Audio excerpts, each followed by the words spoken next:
So welcome aboard, everybody. I've got Mark Blois-Brooke here, who used to be my chief pilot at Tag Aviation. And one particular occasion, which we might mention a little bit later, was I got a big bollocking from Mark for my shoddy paperwork. We had a SAFA inspection in Vienna, and I hadn't done what I should have done. And anyway, it was really interesting. We got through that, and it was a challenge for me.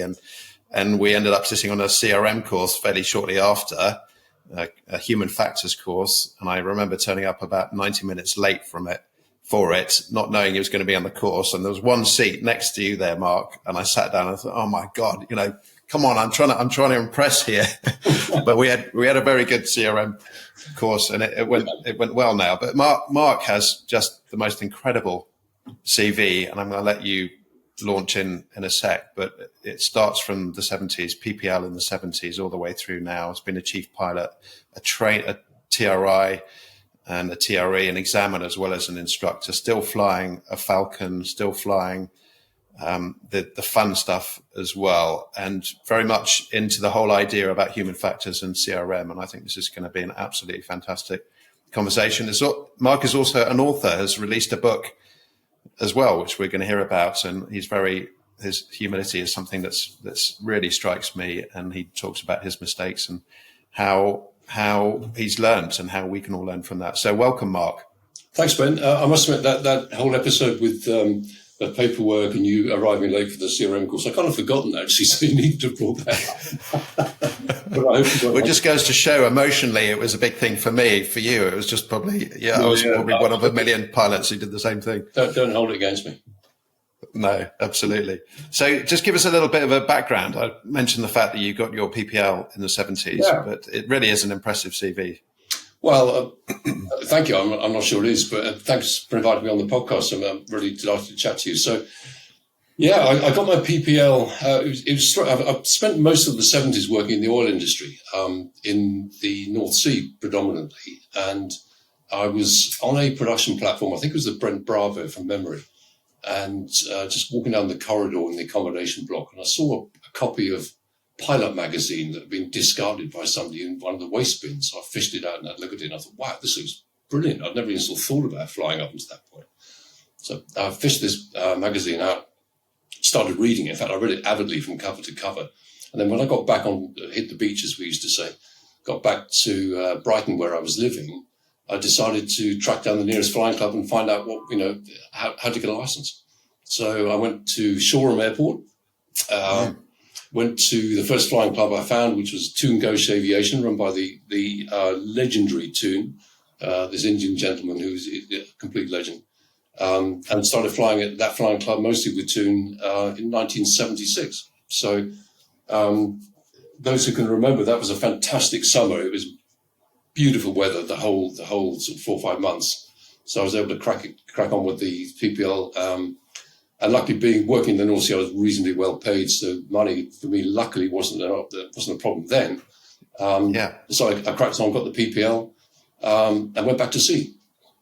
And then nothing much happened until 1978, when I went out to America, see a pal of mine who lived in Vermont, and decided to do some flying out there. And I got a commercial license, instrument rating, instructor rating, yada, yada, yada, all the usual stuff.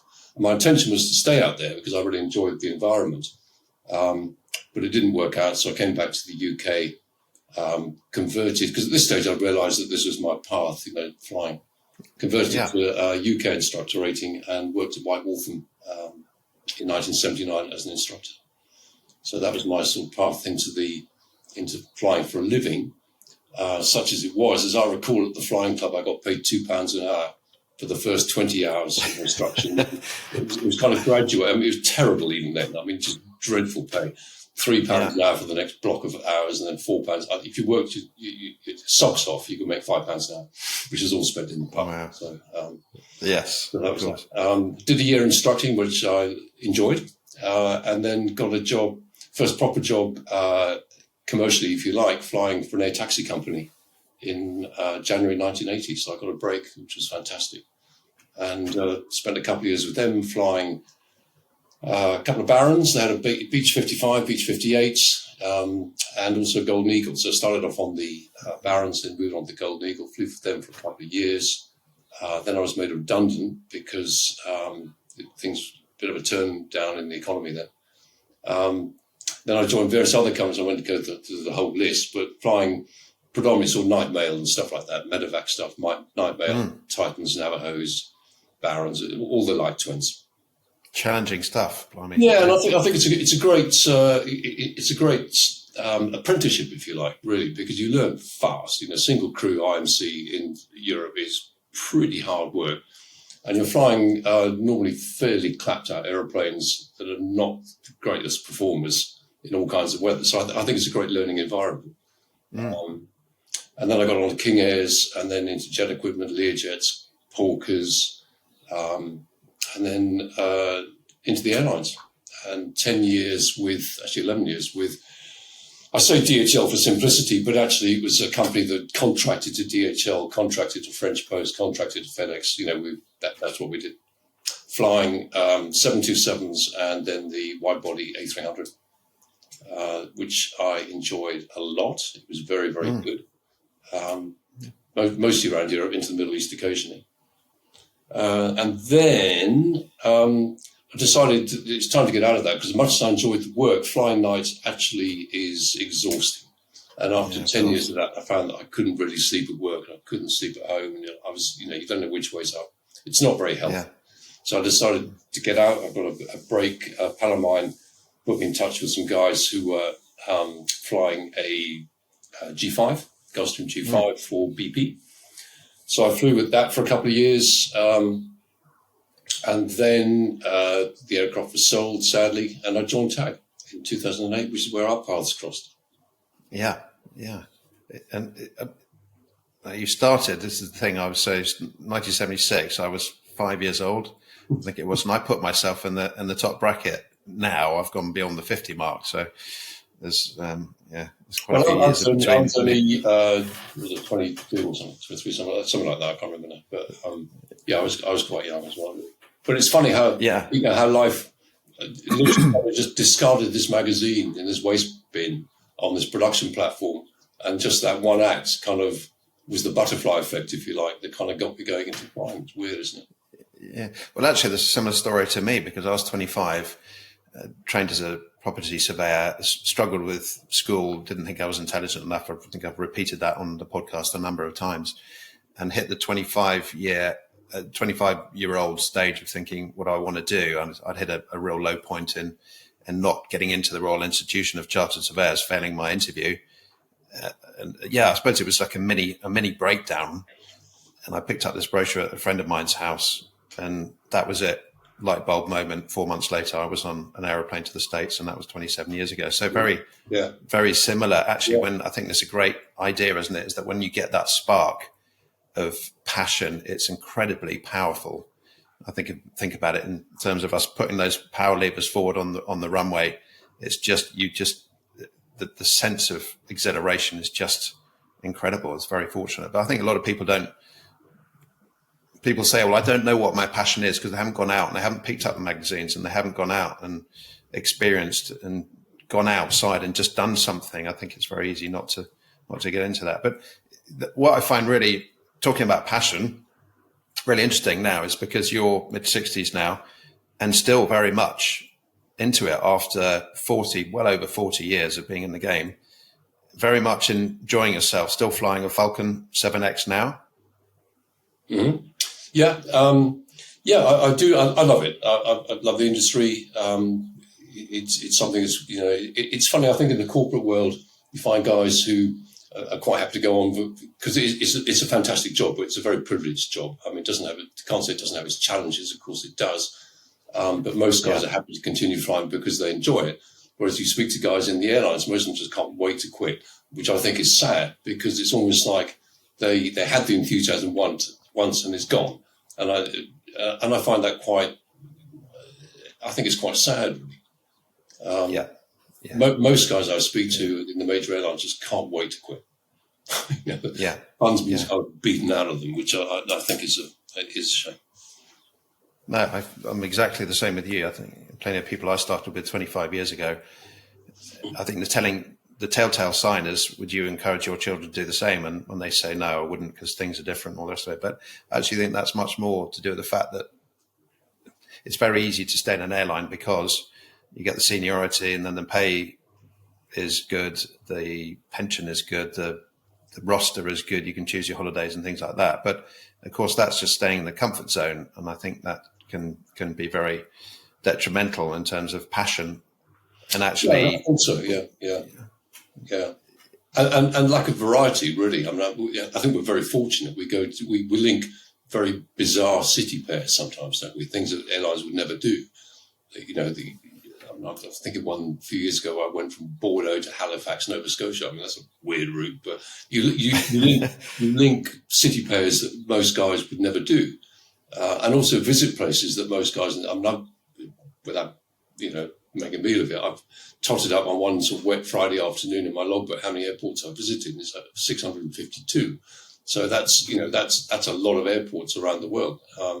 So we're massively privileged to visit, these countries that most guys would never get a chance to look at. Yeah, it's phenomenal. Yeah, it really is. I think you're right. There's the variety. I think the variety of life, and actually, a lot of that comes from stepping outside the comfort zone or being forced out of the comfort zone, and otherwise passion does die, doesn't it? I was aware when I left the airline that I was stepping back into a very volatile market, because, as I said earlier when we were chatting, it's a game of musical chairs. You've got to make sure when the music stops, you've got a job, because, in an airline, as long as you don't put a foot wrong, you can be there for 25 years and retire with a good salary and a good pension, and it's a safe environment, isn't it? The only challenge you might have is changing types twice or whatever. We can change types, twice in a year sometimes if you get unlucky. But it's a volatile environment, the corporate business. It's got huge benefits, but there is a price to pay. Yes, there's lots of ups and there's lots of downs. There's never a sort of smooth. And it's tough on the families too, because you can't always guarantee they're going to be around for the kids' school events or christenings or weddings or whatever, all the family stuff, and so you need a very sympathetic and, in my case, long-suffering wife who can kind of cope. Luckily, my wife is an ex-British Airways, so she understands, cabin crew. She understands the business. Yeah. But it is difficult family-wise, I think. Yeah, definitely. So pros and cons. Yeah, my advice to anyone now is think hard, before you get into corporate aviation. Yeah, and understand that again when the times is the classic thing about one of the tenets of emotional intelligence is knowing when the shit's hit the fan and it's going everywhere. That is going to be over at some point. That's going to dry up, and then it's going to fertilize something else. So we talk about that. The term is this is really shit, but actually, shit fertilizes. So I always think just look beyond where you are now. It's a classic thing. Viraj, who I flew down in the South China Sea when we were all working for Nissan. You were on a Challenger. I was on a Gulfstream with Viraj, and we hit thunderstorm and lightning, and it was really quite intense in terms of one of the major impacts for me emotionally in life.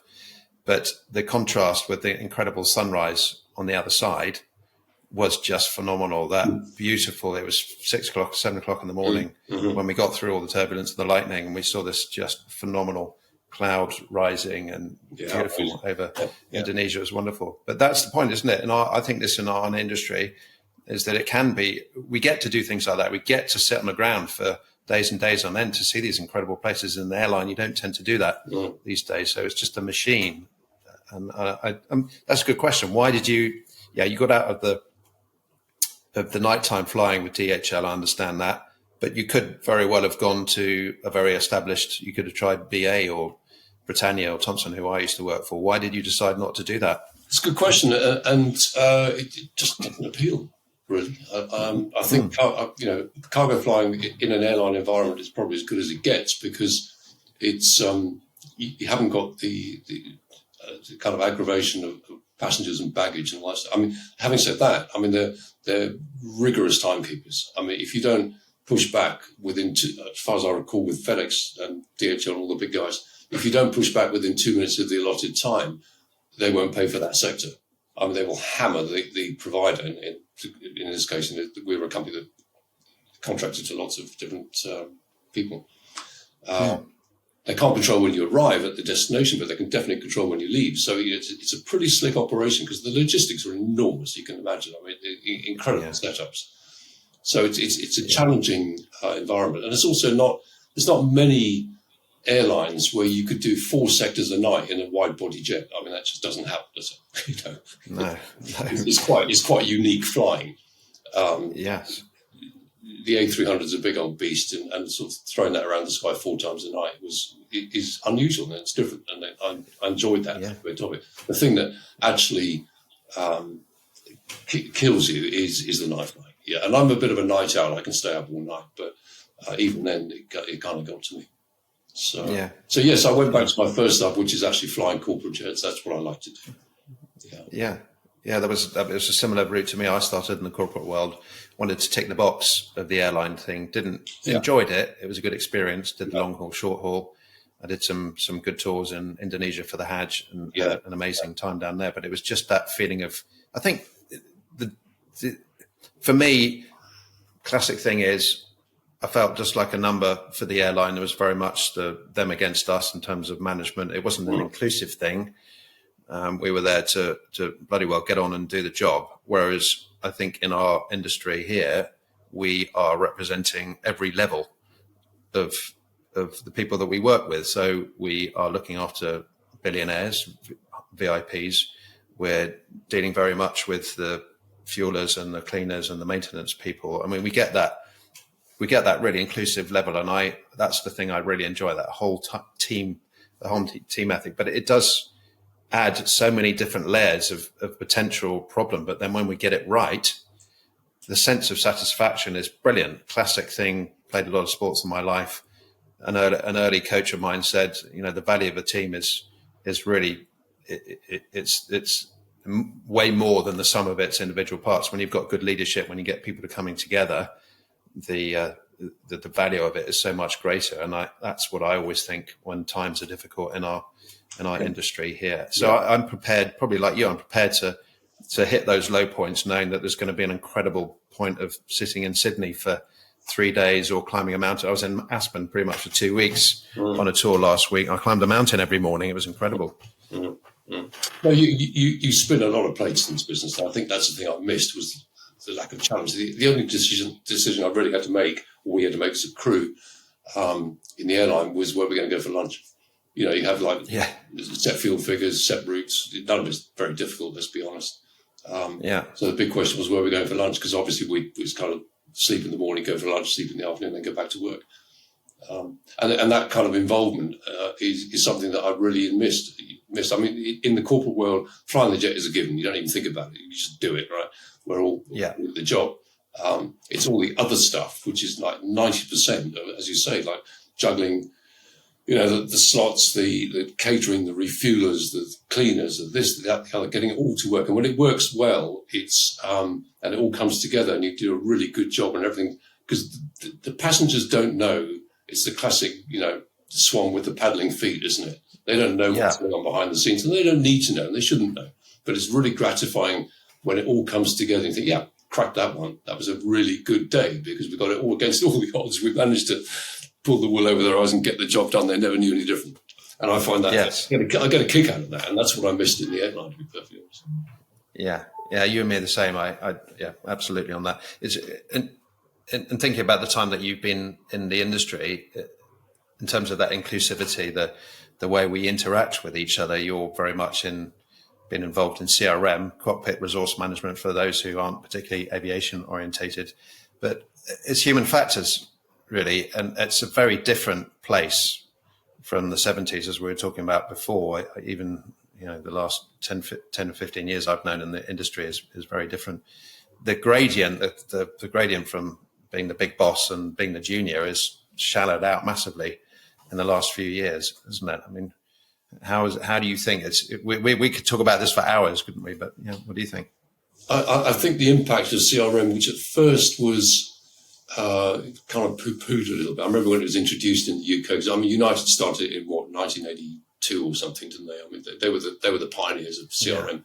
took a while to get legislated across the board in the UK. And I think it was kind of 85, 86, I went to my first CRM course, and it was all like, we took it a bit kind of tongue in cheek. But it's developed and matured. The programs are so good now that you can't not get something out of it. I think it's invaluable, really. And as you say, the gradients are not as vertical as they used to be. I mean, you speak to some guys. I know some guys used to fly, BOAC, the old guys who were long retired now, but they said that when they were flying in the 60s and 70s, a lot of the pilots then wouldn't speak to anybody on the flight deck, the captains, they were God.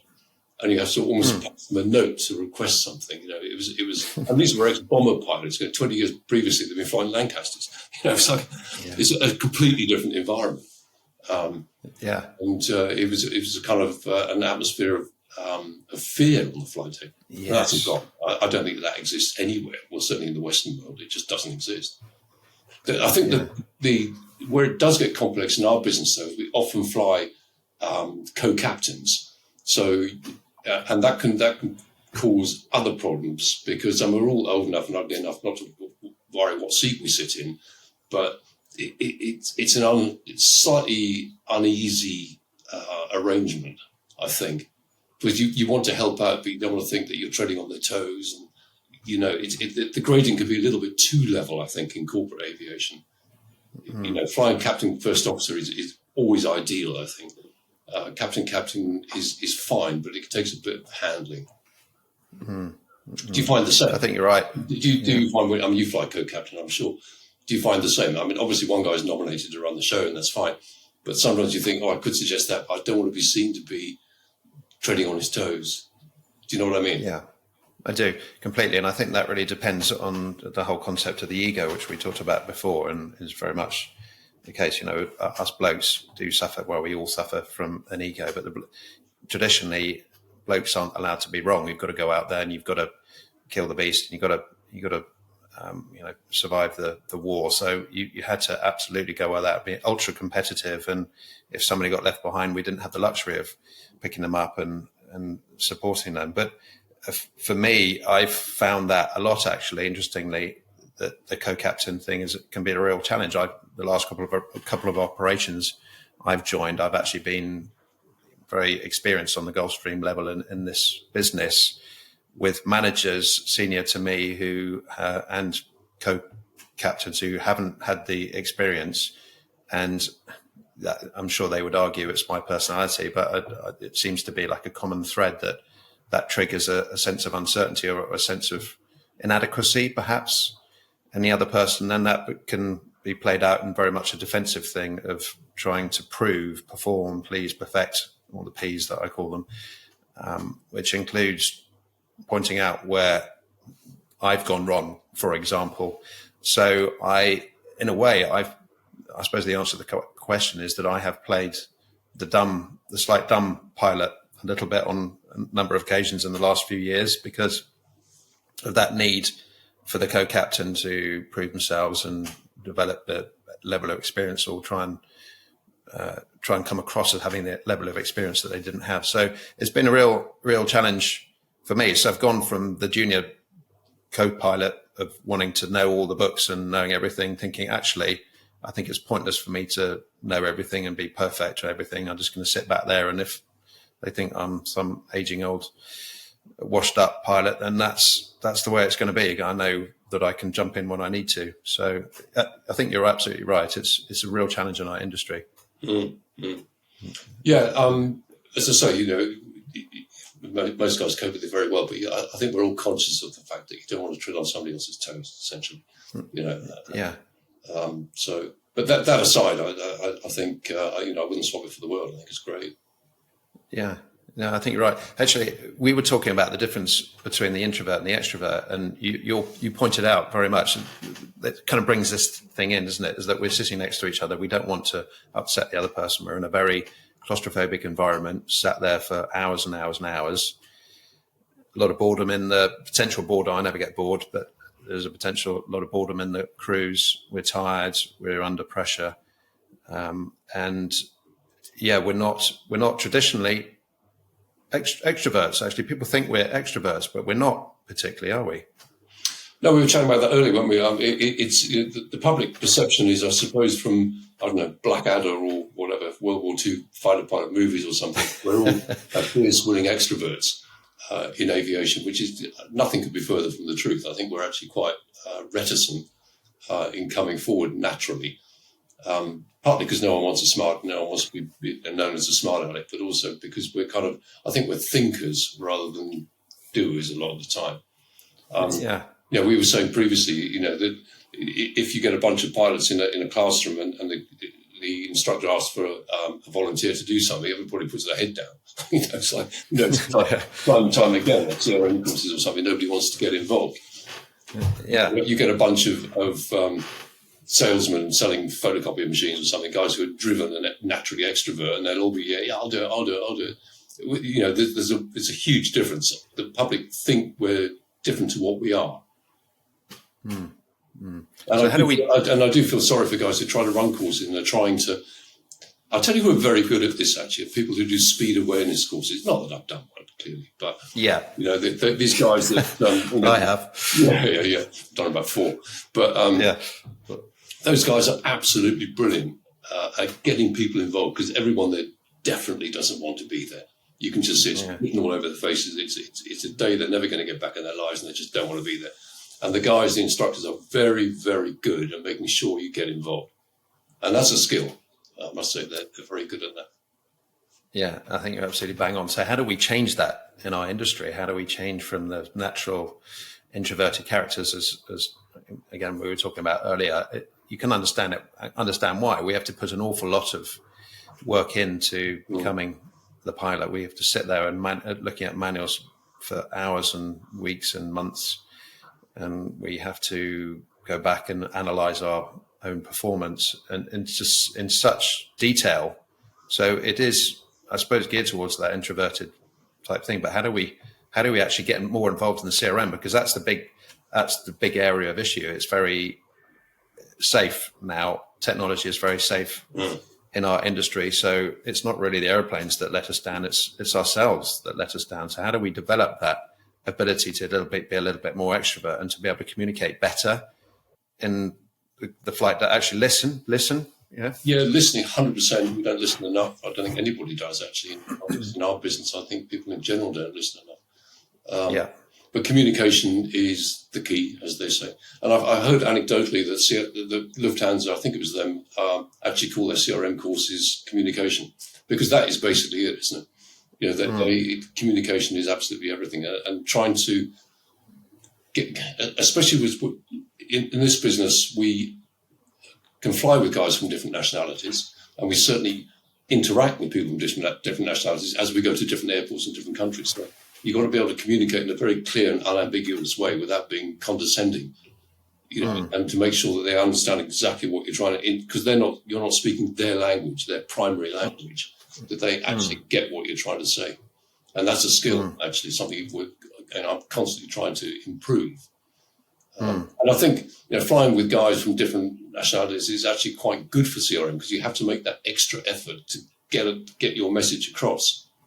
You can't use slang and idioms because they wouldn't understand what you're talking about. So you have to be quite precise when you talk to them, which is very good for CRM. So there are advantages. You think it's a bad thing to have guys of different nationalities. I actually think it's a very good thing. Yeah, I think so. At the end of there's always the barrier. Yeah, you have to work at it to get the message across unambiguously, and as I say, without being kind of condescending.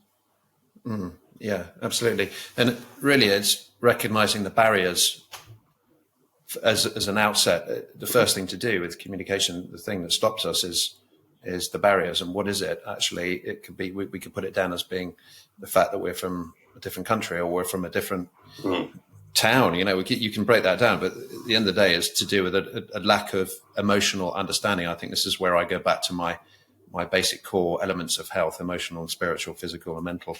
But if we don't understand how we're feeling, then the chances of being able to come up with some sort of language to express that is going to be a massive challenge. If we haven't learned to understand ourselves, the chances are we haven't learned to understand how somebody else is feeling and why they're behaving in that particular way. So there's going to be that massive barrier. So I think something that we are still very short on. It's not encouraged. It's not taught on in schools, is the emotional and social factors, the intelligence, maturity, understanding at all. And I think that's where we are very short. And I think from a bloke point of view, I think you and I are really committed to that. And the fact that we want to get to the Leo Nugent, who was on my podcast a few weeks ago. He's my mate from Britannia Thomson Airways. He's very much involved in the union there, the pilots union. And what he tries to do is encourage them to become friends as quickly as possible in the flight deck, because not only does that make a comfortable environment, but it also makes an incredibly safe environment, because then you'll have the capacity to deal with everything that's coming up unexpectedly. So yeah, breaking down the barriers. How do we get into that CRM classroom and just say, right, we're all going to take our clothes off and we're all going to hug like we've known each other for 50 years. You know, it sounds ridiculous, but that's what we've got to try and do. Yeah, I think, being friends on the flight deck, that's a tall order. I mean, in an airline, you might not fly with the same guy, ever again, the big airline, maybe once every 2 years or something, but certainly treating them with courtesy and respect and like open-minded, I think is massively important. Because I think, as you said earlier, when we were chatting, if you're a young first officer going into your first job with a senior captain, I mean, it is immensely intimidating. And I think it used to be, decades ago, very intimidating. I think now people make an effort to try and be more inclusive. I haven't heard bad stories about real sort of domineering captains for a long time. Fortunately, I think they've all retired or has been beaten out of them. So, I think just a sort of open-minded, inclusive and kind of friendly environment. Okay, don't be mates for life, but you just have to get on. But that's a two-way thing. It takes both guys to do that and find common ground somewhere. Yeah, absolutely. I was actually listening to a podcast. It's a brilliant friend of mine. It's called Amazing War Stories. And there was a guy, an SBS soldier, talking about, how you create the right environment to all work in the best way possible. And is recognizing that you're never going to be friends with everybody. You may really dislike somebody's idea, but at the end of the day, your life is in their hands. So you have to respect them. And that's obviously way beyond what we do. We're talking about the fact that are we saving lives and being the big heroes? Well, we're not at all in any way, but you are as a special forces soldier or you're in the medical world of cutting people's hearts open and things like that. But it's actually getting away from that feeling of you don't like me, I don't like you, to thinking, well, actually, what are we trying to achieve here? What's the most important thing? It's just a level of professionalism, isn't it, that you just cut above that and just get the job done based on a temporary understanding and liking. You don't have to be bosom buddies forever, but from a professional point of view, for that period of time, you have to work with somebody and just get on with them. It's quite interesting. I had a small operation recently, I had a knee operation. And before I went under in that glorious moment when he sort of disappeared in the anaesthetic, I heard a briefing that they actually had in the sort of pre-op room, there was the consultant, the surgeon, I guess. I couldn't really see who it was, but I guess the surgeon, the anaesthetist, the senior sort of theatre nurse, and a few other people had that kind of group hug and a huddle, like, what are we doing here? Have we got the right guy?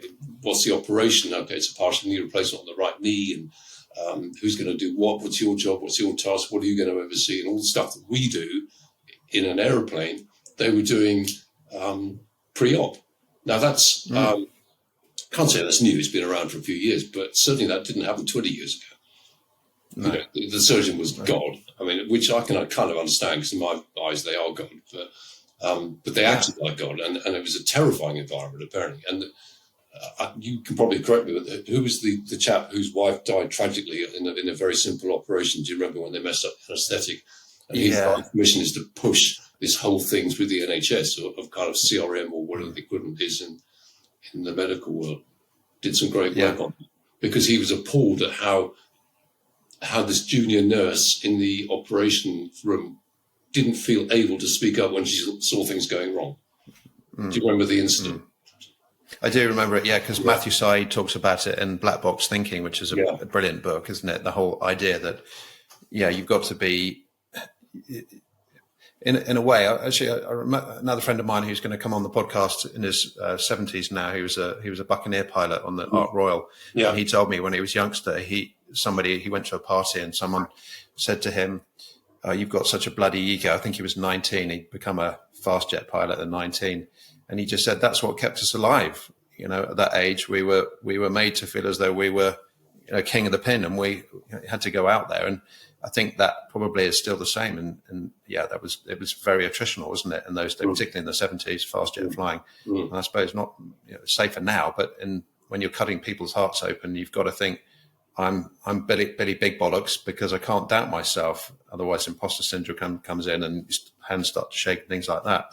I understand that, and I think that story, as you relate, is significant in Matthew Syed's book.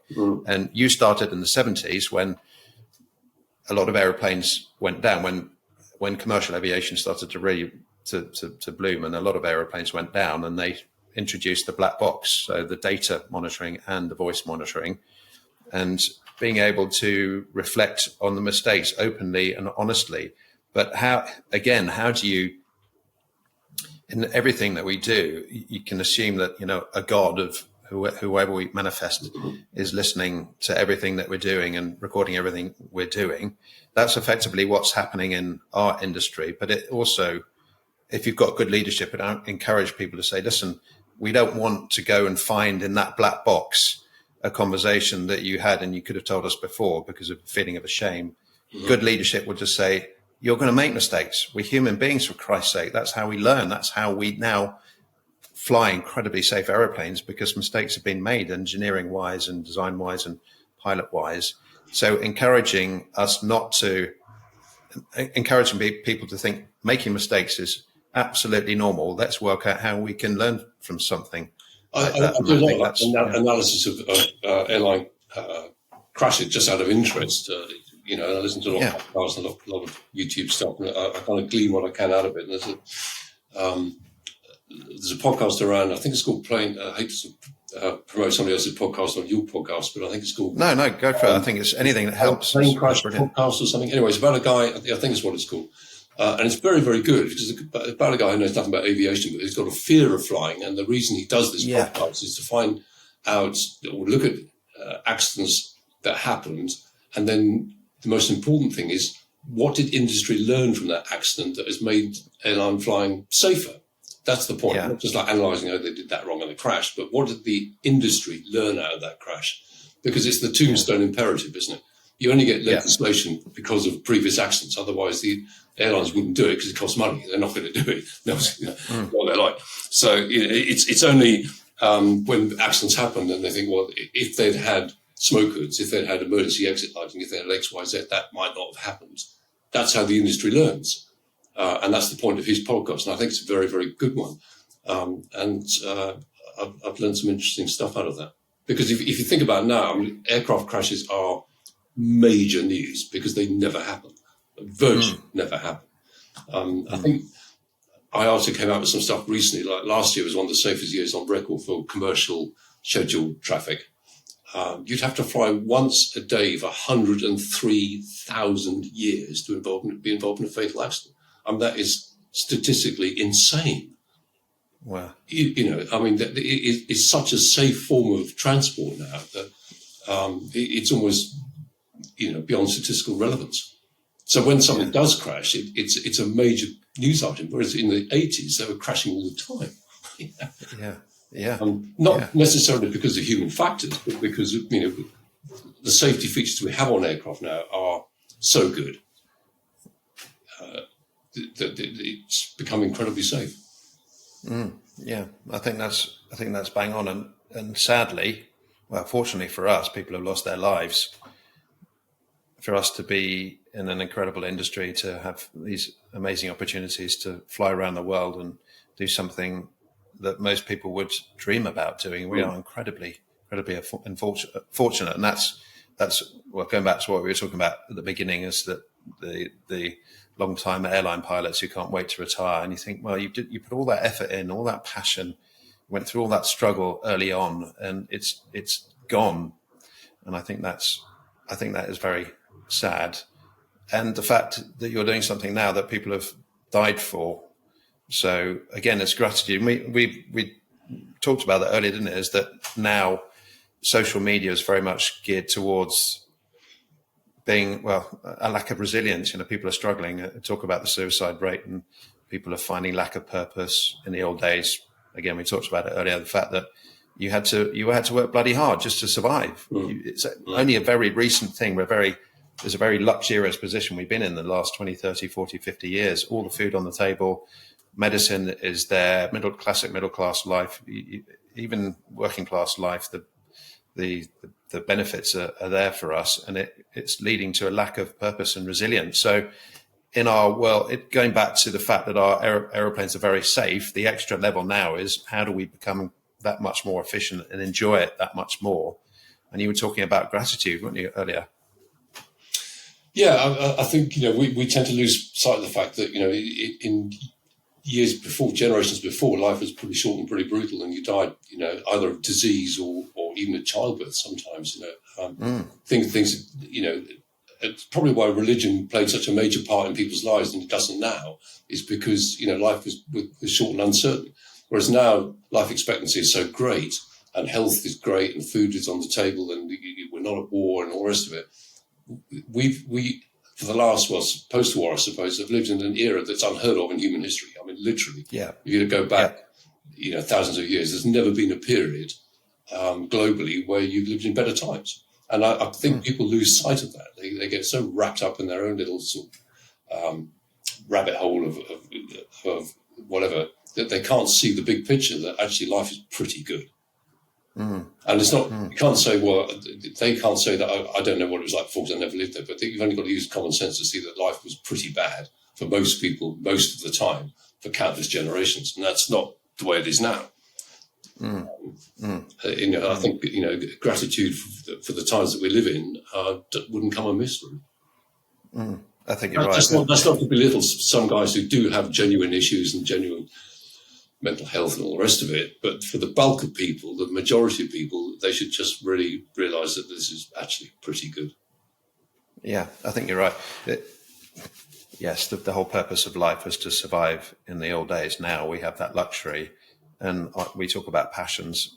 Yeah, you started in your 70s. It was a luxurious position. I started in the 90s flying. It was a luxurious position to be able to follow our passions. And even now you look around in certain parts of the world and in certain communities, even in our own country, and the chances of really following a passion is very limited. But now I think this is what we, instead of thinking, well, we're not just having to survive, and childbirth, as you said, was a high risk for the infant and for the mother. I mean, Christ, I think I read a statistic recently that 200 years ago, the average number of children was 9, because the idea was that 20% of them would actually survive into old age to look after the adults, and that was beyond the idea that the mum was likely to die in childbirth anyway. So very different. So it's about purpose. What are we doing? So purpose for me is, how do we benefit ourselves so that we can benefit humanity and everybody else around us? And I think if we started to look into that a little bit more, understand that, it's like now we are incredibly luxurious position. How do we develop our emotional, spiritual intelligence, physical, mental intelligence, mindset, so that we can find the very best in ourselves and the very best for everybody around us in terms of the community? Just take a step back and look at the big picture, my advice, and also I think in this business we are, if you like, without sounding too kind of pompous about it, I think we're kind of almost ambassadors for the country that we come from. You can spread goodwill amongst other people in other countries by your attitude and being pleasant and nice to them and getting the best out of them, which will leave them with a favourable impression of people from the UK. It sounds rude to say that, but you know what I'm getting at. We are totally. We actually can project our personality and our national personality, if you like, to other people. Give them a bit of chat about the football teams and this, that, and the other. You can get people on side very quickly, can't you? You can equally alienate them very, very quickly.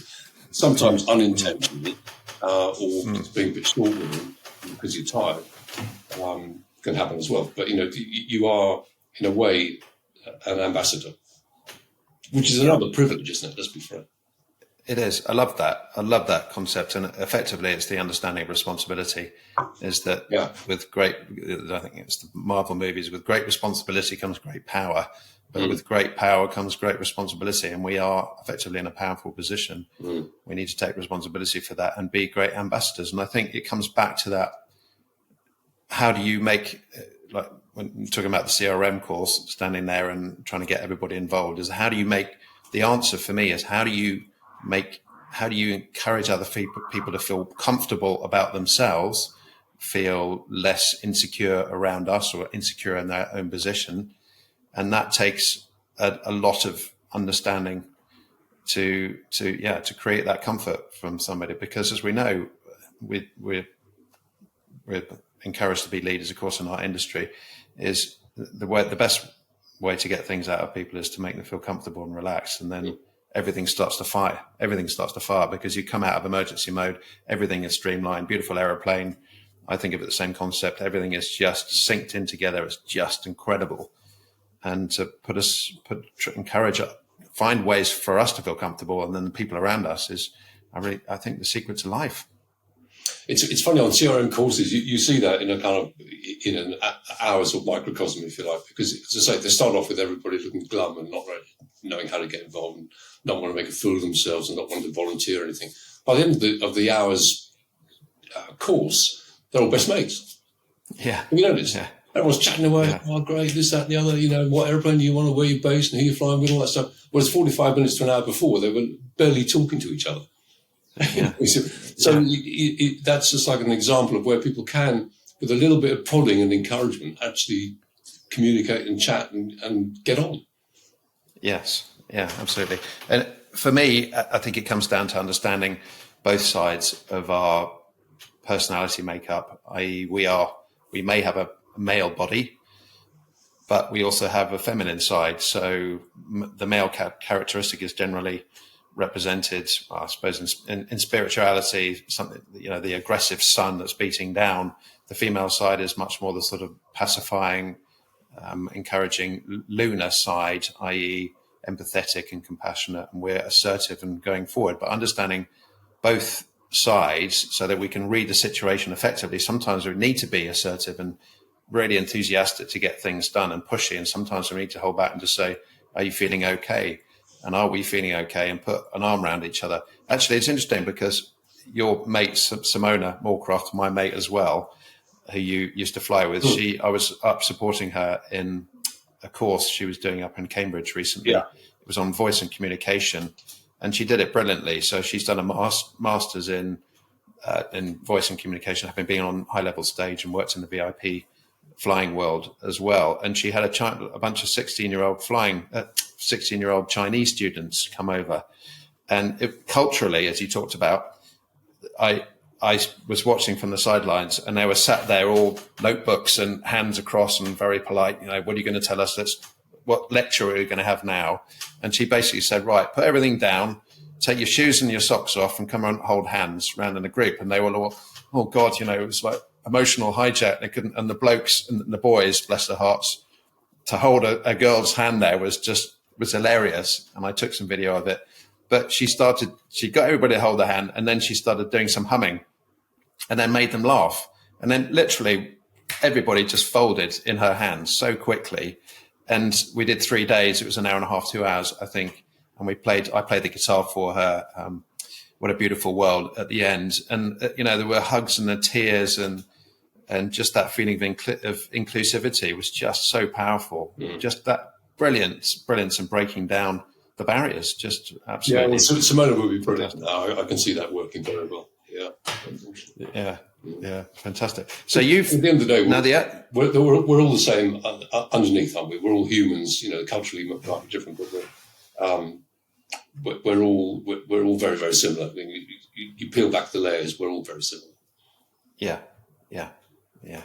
absolutely. We're all soil.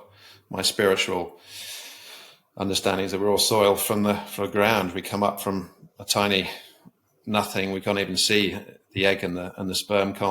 You can't even identify them, and yet we're made into these incredible things. But we all come up from the earth and go back down. So I think as soon as we get rid of that sort of identity of being, rich, poor, black, white, American, Indian, UK, or something, I think we're all on the same level. It's brilliant. I just wanted I want to bring in the fact that you also, apart from your incredible CV of flying and CRM and training, you've also written a book. So tell us a little bit about the book. Well, thanks for the plug.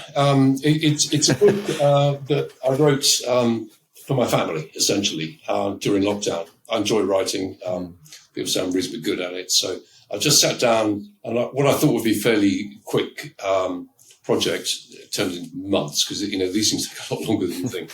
So it's basically sort of bite-sized anecdotes of things that have happened to me during the course of my career. Although a friend of mine, a colleague years and years ago, said, you don't have a career in aviation. You just, if you're lucky, you have a job around airplanes for a while, which is funny. Love it. Which is quite true. But it's just bite-sized anecdotes of stuff that's happened over the years. Because, no one knows actually what we get up to. We leave the house, with our flight bag and stuff, and we go off for 3 or 4 days and come back or whatever, or a month or whatever it is. No idea what goes on. So just to kind of give an idea and insight into the business. So these are just kind of anecdotes. Some are quite humorous, I hope. Some are quite scary, that have happened over the course of the last, in my case, 40 years or so. And it's sold quite well. I got some good feedback on it. And but most importantly, I enjoyed writing it. I enjoy writing anyway. So it was great. I really quite enjoyed it. Yeah, that's brilliant. You mentioned, and I saw your post a year ago when you put it up on LinkedIn, because I follow your writing, and it is really very good. I love reading what you say, but I still haven't read it. But I will. This is my plug. I should have done before we'd had our podcast, shouldn't I? I'm going to get a bollocking, I'm sure, from plenty of people, but it means I'm going to do it definitely, and I'd love to. Because what I stress to people is, anyone in our business could write the same stuff. We've all got stories. It's a question of whether you can be bothered to, whether you like writing. Luckily, I can be bothered, and I do like writing, so it kind of came together quite well. But we've all got stories. I mean, a lot of them would trump mine, no question about it. And I would encourage people to do it, because I think that there's some extraordinary stories out there, really, that need telling. Yeah, they do need telling. It's a responsibility. Again, we can say, well, I don't want to be exposed. It's a bit embarrassing. And what have I got to say? You even said that to me. I might even just put it up as the title for my podcast of us, saying, well, what have I got to share? And I think, gosh, that's what humility is all about. But you talked in your book, you tell me that you related some things that you got wrong, you screwed up, and how you learned from them. This is the whole thing, isn't it? Learning from mistakes, how valuable it is. Very much, especially in the early days. Well, actually, one wasn't so much in the early days. It was fairly recent, which is a bit worrying, but no, that's the point. But most of them in the early days, when, I was flying light twins, and it's curious, this business, that you start off on underpowered, slightly unreliable, single pilot, or we used to, single pilot aircraft flying sort of IMC around Europe in light twins, and you end up in sophisticated, overpowered aircraft that are much easier to fly. It's ironic, isn't it? You start off in the most dangerous environment and end up in the safest, but just the way it goes. So, but also now that door's been closed for a lot of people, because the self-improver route, which is what I did, was basically get to 701 hours and get a CPL. That's the way it was in those days. So you instructed, got your CPL, and then disappeared, hopefully, and got a proper job. Not that instructing isn't a proper job, but but that's been closed off now. And I think and I make a point in the book that I think it's a mistake, because you learn airmanship very, very, very quickly.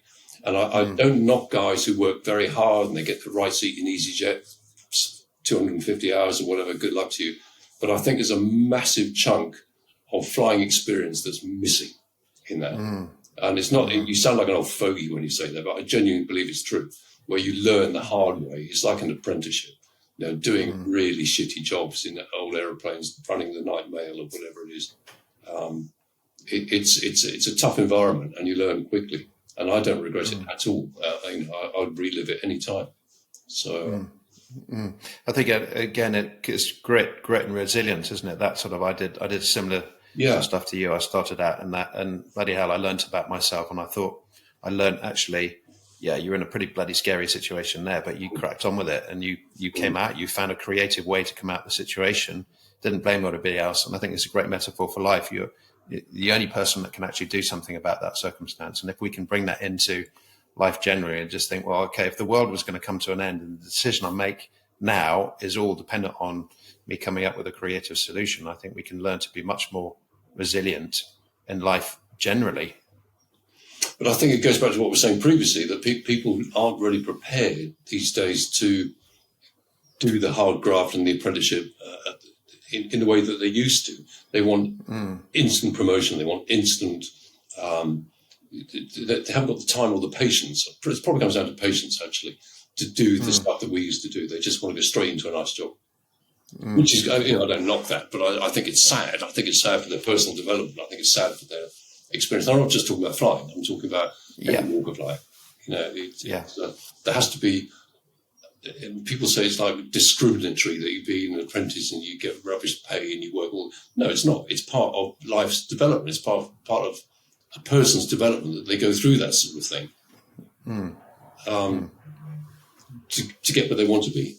I think it's essential. It develops resilience, as you say.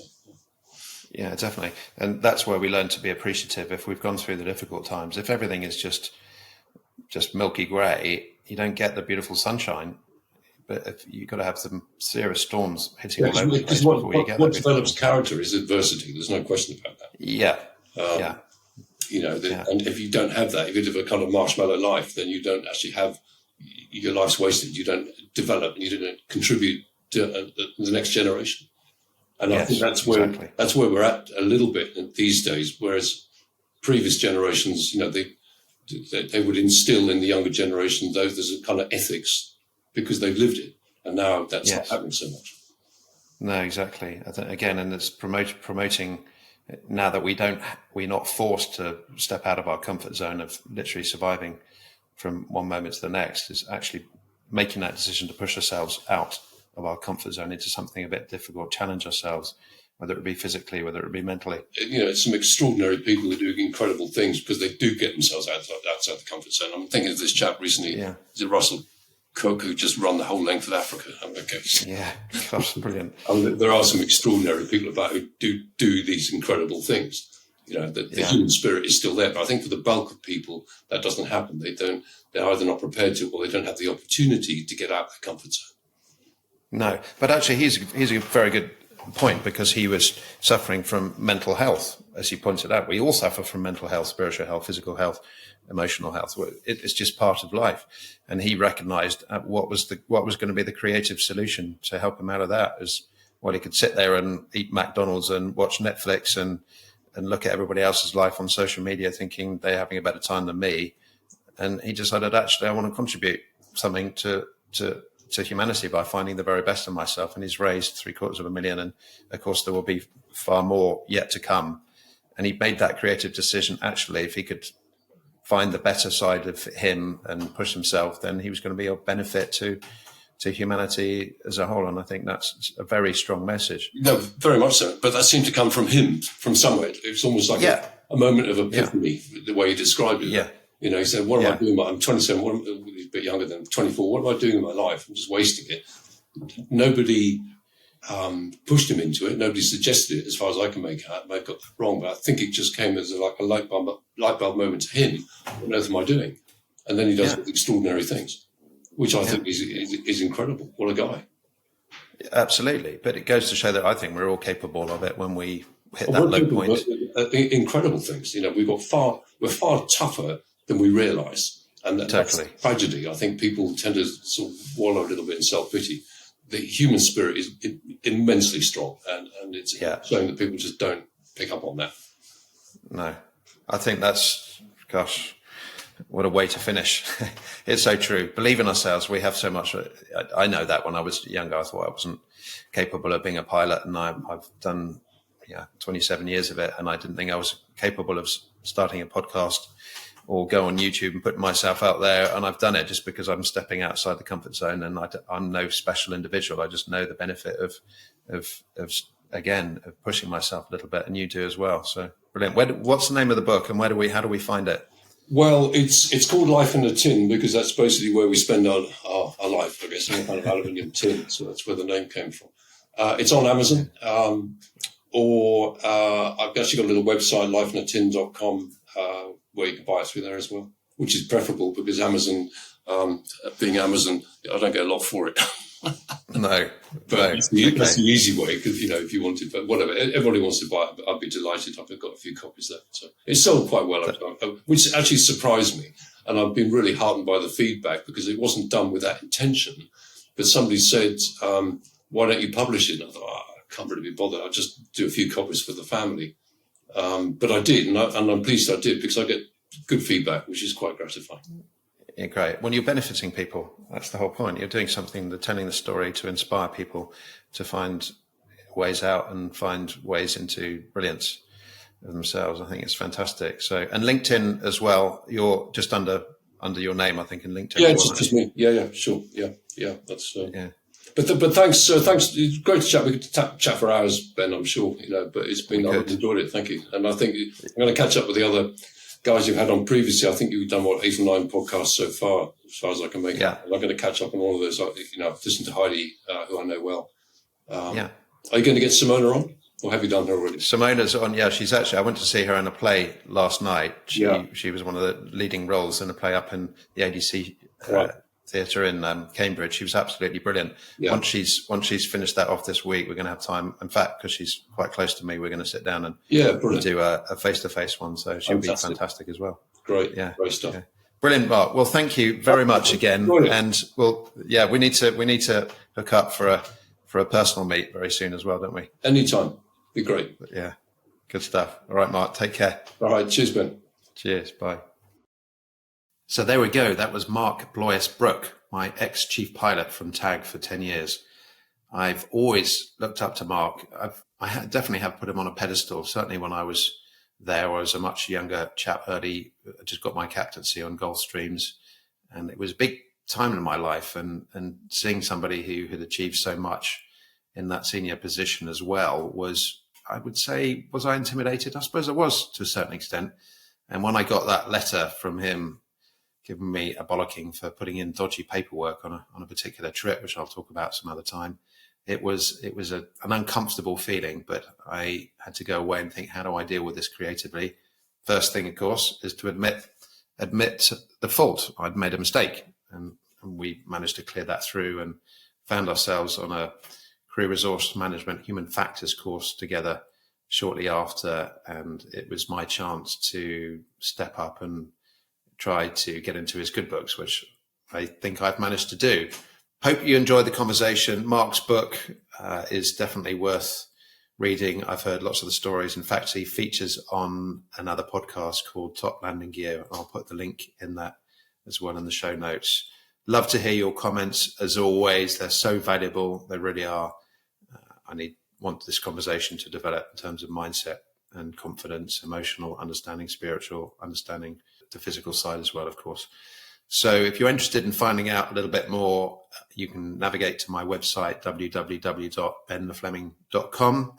You can sign up to my monthly newsletter there, where I share some tips and tricks and some thoughts and highlight some fabulous people who've achieved things in their life, overcome some big obstacles, and some good podcasts and books that I recommend on health all around. And I would love to support you in any coaching that you perhaps might need. So you can look at my coaching packages there, sign up for a 30-minute free discovery call with me as well. So please do have a look and see what supports you there. In the meantime, I wish you all the very best, and please remember to keep it in the greens.